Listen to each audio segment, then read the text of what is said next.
नमस्कार दोस्तों, मैं विकास कुमार बरनवाल आप सभी का बरनवाल ट्यूटोरियल्स नॉलेज विजडम में एक बार फिर से स्वागत करता हूं। आशा करता हूं कि आप सभी अच्छे होंगे और अपनी परीक्षा की तैयारी मेहनत के साथ सही दिशा में और लगन के साथ कर रहे होंगे। चलिए, आपको ढेर सारी शुभकामनाएं, आपके उज्जवल भविष्य की मैं कामना करता हूं। चलिए, आज का ये इंपॉर्टेंट सेशन बहुत ही इंपॉर्टेंट होने जा रहा है। मैं एक ऐसी शख्सियत की बात करने जा रहा हूँ जो इन दिनों बहुत ही चर्चा में है, सुर्खियों में है, और उनका आने वाला किताब जो कि लाल सलाम, जो कि छत्तीसगढ़ में हुए नक्सली हिंसा से जुड़ा हुआ है। तो काफ़ी एक हवा इनको लग गई है, पंख मतलब कहा जाए तो लग गया है। एक समय था जब उनको सिर छुपाने की जगह नहीं मिलती थी, आज पूरा आसमान जो है उनके कदमों के सामने है। तो ऐसी शख्सियत की मैं बात कर रहा हूँ, वो है स्मृति ईरानी, जो कि भारतीय कैबिनेट मिनिस्टर में कपड़ा मंत्री हैं वर्तमान में, और काफ़ी पद उनको मिल चुका है। चलिए, इनके बारे में बता दूं कि इनको आप क्या कहो, ये हर सेक्टर से जुड़ी हुई हैं, चाहे वो राइटर हो, पॉलिटिशियन हो, एक्ट्रेस हो, या मॉडल हो, या राइटर हो। हर मतलब कहा जाए तो पूरी तरह से दक्ष हो चुकी हैं, और मैं बता दूं कि 5 भाषाओं में ये भी दक्ष हैं।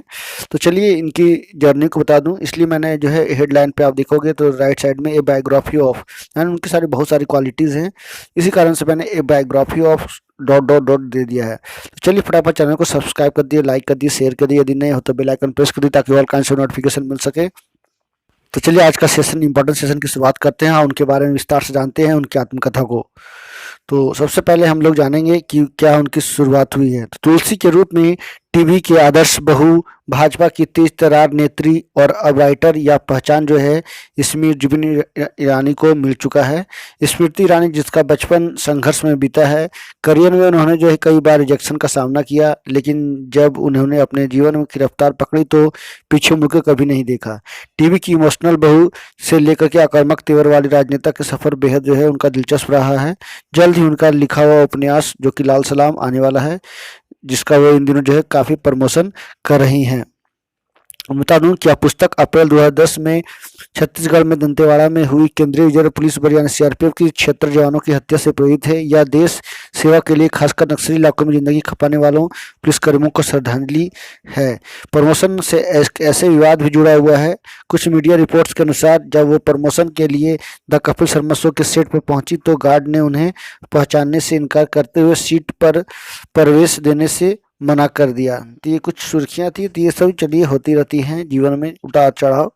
तो मैं इनसे एक जुड़ी हुई संबंधित जानकारियाँ देने वाला हूँ, और आपको कहीं ना कहीं नेगेटिव ना होकर के पॉजिटिव होना चाहिए, और इनसे कुछ प्रेरणा लेने की ज़रूरत है, खास करके उन महिलाओं को जो अपना जीवन में सफल नहीं हो पाती हैं। तो इनसे प्रेरणा लीजिए, सीखिए, समझिए कि किस तरह से उन्होंने जो है इतनी संघर्ष के बाद जो है ये उपलब्धि हासिल की, और इनका जो है पूरा नाम पूरा दुनिया ले रहा है।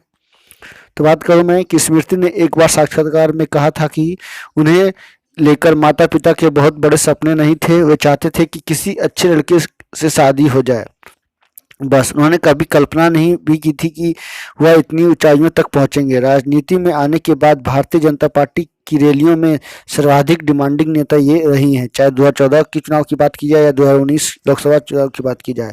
इसका कारण यह भी है कि वह 5 भाषाओं हिंदी, पंजाबी, गुजराती, मराठी और बंगाली में भाषण दे सकती हैं।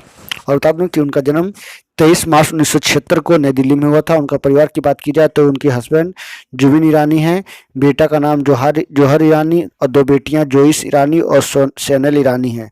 उनकी कुल संपत्ति की बात की जाए तो 2019 में जो शपथ पत्र दिया उन्होंने, उनमें दर्शाया गया है कि 11 करोड़ 11 लाख की उनकी कुल संपत्ति चल अचल दोनों मिलाकर है, यानी फ्लैक्चुएट और फिक्स। चलिए, आगे मैं बात करूँ। स्मृति जुबिन ईरानी का जन्म 23 मार्च 1976 को दिल्ली में हुआ, और उन्होंने राष्ट्रीय राजधानी में ही शिक्षा ग्रहण की। वर्ष 2001 में स्मृति ने जुबिन ईरानी पारसी से शादी की। उनके 2 बच्चे हैं, और बता दूं कि सितंबर 2003 में उन्हें एक बेटी हुई जिनका नाम जोइस है। वे सेनियल की सतौली माँ भी हैं, जो उनके पति जुबिन ईरानी और उनकी पूर्व पत्नी मोना ईरानी की पुत्री हैं, यानी उनके हस्बैंड जो है 2 शादी किए हुए हैं। उसके 2 बच्चे पारसी हैं। मई 2014 में पदभार ग्रहण किया। स्मृति ईरानी ने 5 सर्वश्रेष्ठ अभिनेत्रियों के लिए 5 टेलीविजन अकादमी अवार्ड, 4 इंडियन टेली अवार्ड और 8 स्टार परिवार पुरस्कार जीत चुकी हैं। वर्ष 2000 मई में अवलंबी महिला एवं बाल विकास मंत्री बनी। 2016 में जो है कपड़ा मंत्रालय संभाल रही हैं। उससे पहले जो है 2017 में सूचना प्रसारण मंत्री, 2014 की बात की तो शिक्षा मंत्री बनकर वो जो है देश की गौरवान्वित की है। कठिनाइयों से से शुरुआत की है, 16 की उम्र में जनपद पर सामान बेचा। तो 12वीं पास करने के बाद दिल्ली यूनिवर्सिटी के स्कूल ऑफ ओपन लर्निंग में बीकॉम कोर्स में एडमिशन लिया, लेकिन पढ़ाई बीच में ही छोड़ दी। इसी कारण से जो है वो चर्चा में रही। स्मृति का शुरुआती जीवन बेहद कठिनाइयों से भरा रहा है। एक टीवी शो में उन्होंने कहा था कि बचपन में उनके पास घर नहीं था, उन्हें एक तबेले के ऊपर रहने की छोटी सी जगह मिली थी। 16 की उम्र में उन्होंने सड़क पर खड़े रहकर 200 रुपये रोज की पगार पर सामान बेचा था। एक किस्सा साझा करते हुए उन्होंने कहा या बताया कि एक बार वे और उनकी बहन इंटरव्यू देने के लिए साथ गए। पहले वे जेट एयरवेज के दफ्तर में गए, जहां स्मृति को रिजेक्ट कर दिया गया, जबकि बहन को जॉब मिल गई। इसके बाद स्मृति को एक फूड चेन में कंपनी में जो है 1800 रुपये प्रति माह तनख्वाह या सैलरी के रूप में जो है उनको जॉब मिला था। तो काफ़ी संघर्ष भरा रहा।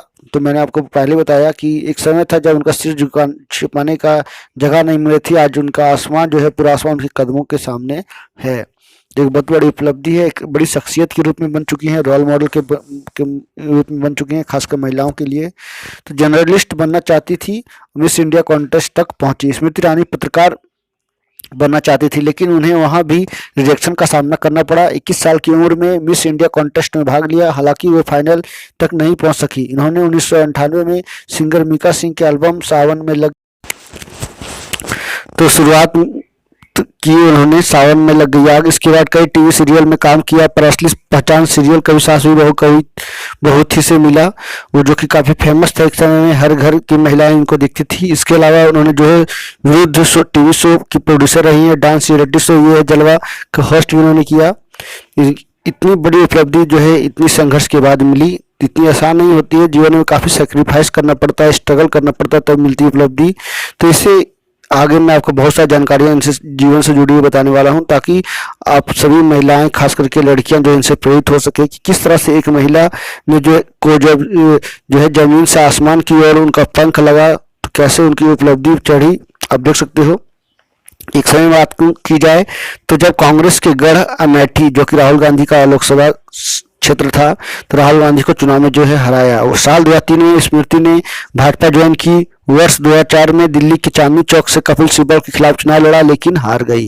लेकिन उन्होंने हार नहीं माना, फिर भी उन्होंने जो है लगातार संघर्ष किया।